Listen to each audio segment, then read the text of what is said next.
We are now on section 4 of chapter 3, and section 4 deals with slope. So, again, if you've seen the lesson, I go over all of this, but a little quick review.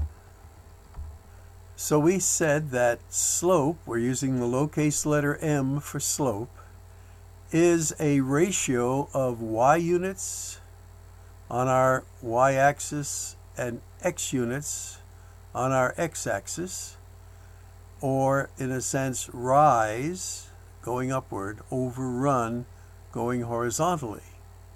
And we also said earlier that if it starts low and goes up, it's positive slope. If it starts high and goes down as you go left, it's negative slope.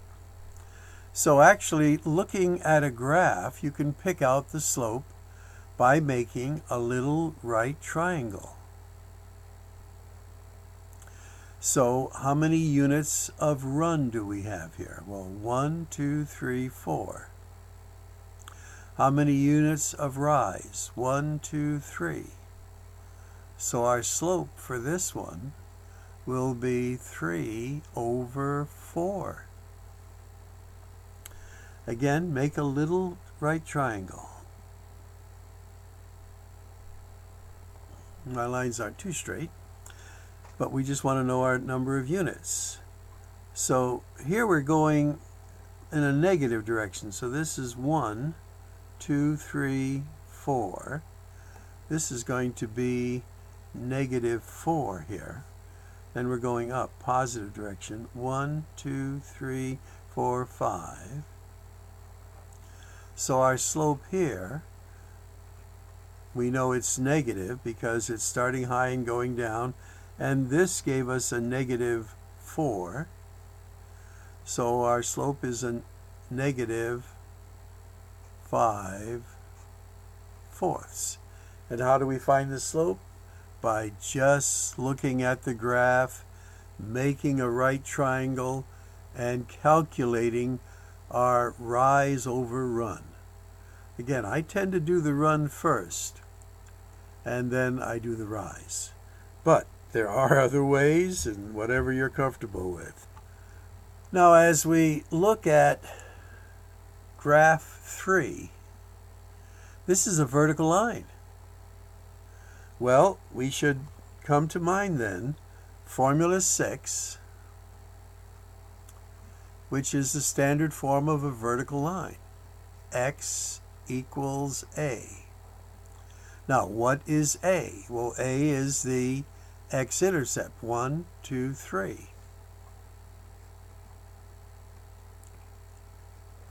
And that's the equation of this line. Now, what they're going to ask us to do, and we're going to use this special formula, which I also introduced in the previous lesson, y sub 2 minus y sub 1 over x sub 2 minus x sub 1, and we call this formula 3. This is the slope formula. So, this is just a little tedious.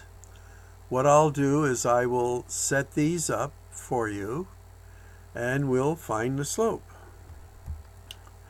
Now, the key to all of these is, remember, there is a negative in the formula. That slope is equal to this, but there is a negative in the formula. So what I do is I always just say, this is my y sub 2. I put that there. I put the minus in, and then I put this there. And then I do the same thing with the bottom. 4, put in the negative, and a 4. So when I do this, and do that little arithmetic, I get this. And then for this one, I have a negative 7. Now again, the negative is in the formula, but this y sub 1 is a negative 7. I put that in a parenthesis because now I see I have the opposite of a negative 7, and what I usually do when I calculate, I just make that a positive right away. And I see I have that down here too. So when I carefully did all my arithmetic, because that's basically what this is, I end up with these as my slopes. Remember, this is what M is. Now, we had said earlier that anything divided by 0 was undefined.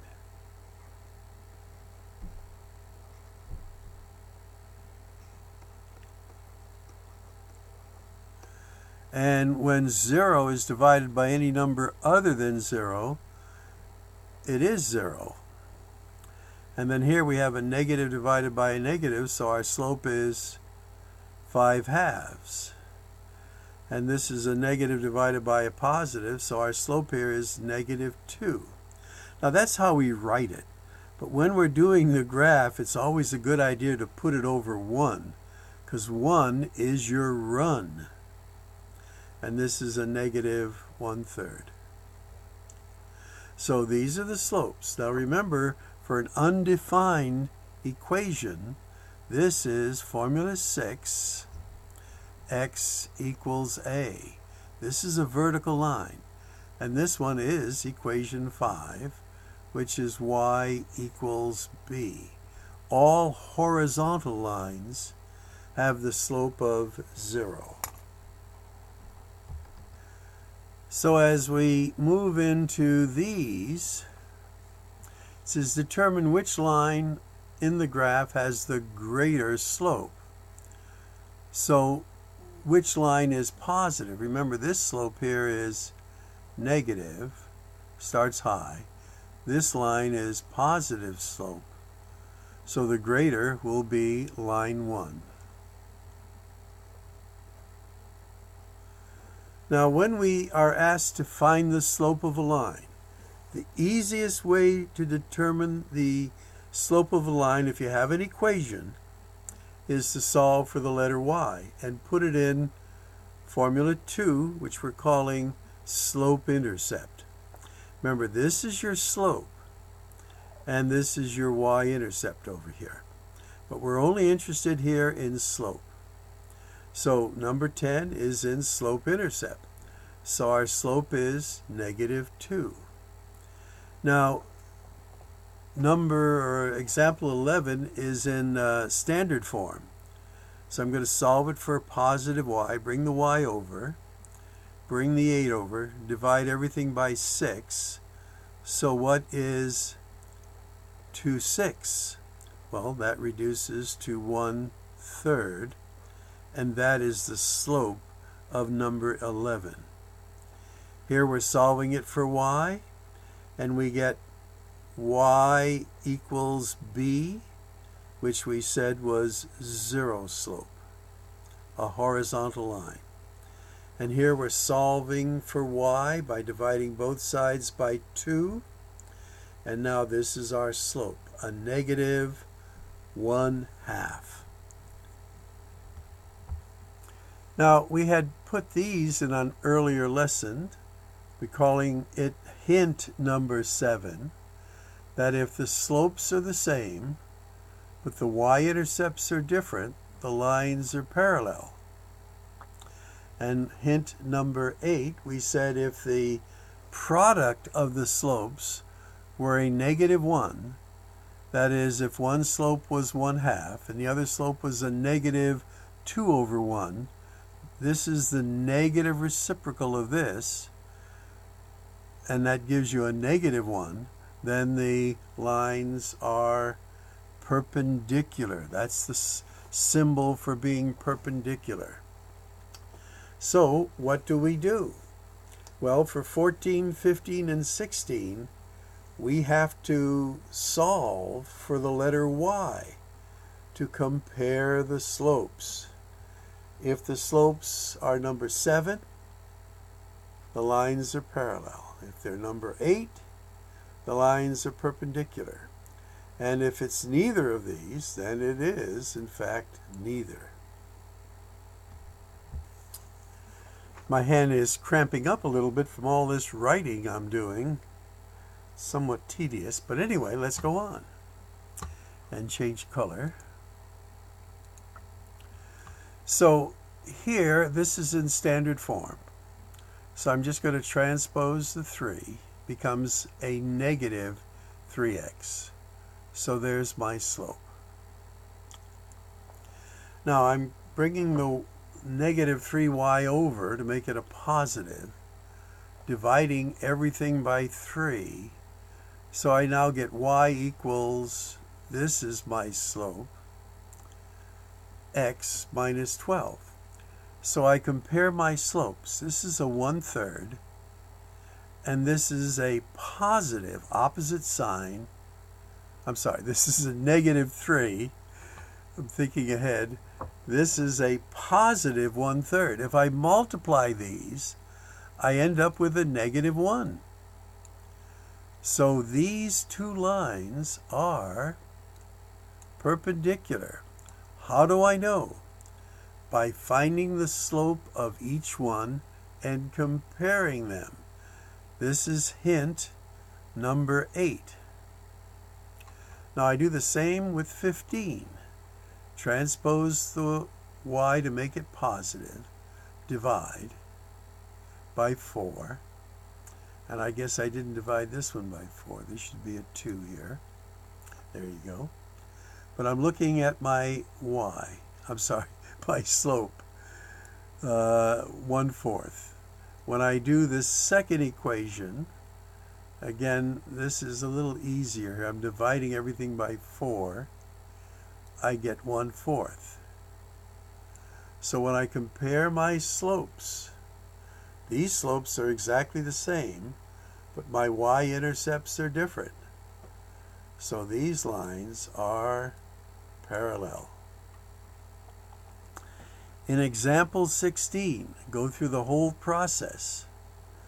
When I go to compare my slopes, this is a 1/5. This is a negative 1/5. Now here's where students make an error. If I multiply 1/5 times a negative 1/5, I get a negative 1/25. Is this a negative 1? Absolutely not. Remember, in order to be parallel, they must be the reciprocal, the negative reciprocal of the other. So you would get a negative 1. This messes up students. It's 1/5 times a negative 1/5. They're opposite signs. They're additive inverses, but they're not reciprocals, or the negative reciprocal. So this one is neither. For number 17, we're using formula 3 to find the slope. This is the slope. A line that is parallel to this would have the same slope. A line that is perpendicular to this would have the negative reciprocal of that, which would be a negative 2/1, and we would just say negative 2. Here, this is the slope. A line parallel will have this slope, but a line perpendicular would have the negative reciprocal of that. And there we would write it as the fraction. Now for number 19, if you're figuring out find the slope, and again it's rise over 1, y units over x units. So the ski run rises 100 over 280. And this one, the grade of the road is the slope written as a percent. Find the grade if it rises 7 feet, that would be 7 then, over a run of 50. This was on a test, I recall. And when you do that, that's 14%. And this one up here, when you simplify it, it becomes 5 over 14. Okay, we kept this one under 15 minutes, just 15 minutes. All right.